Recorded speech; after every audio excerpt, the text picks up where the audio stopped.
Hello everyone. Today you will learn how we can add two parts in an assembly to a single part. Here we have two parts, that is a wheel and a gear motor. Now we will add these two parts as a single part.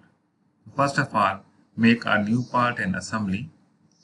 Then activate the new part, and after that go to the features and select join tool.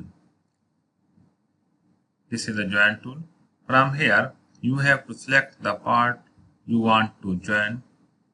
So select both parts, that are wheel and motor,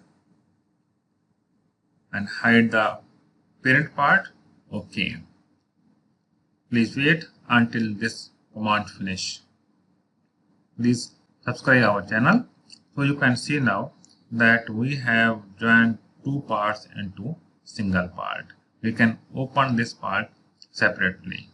Here you can see that we have make a single body parts from the two parts.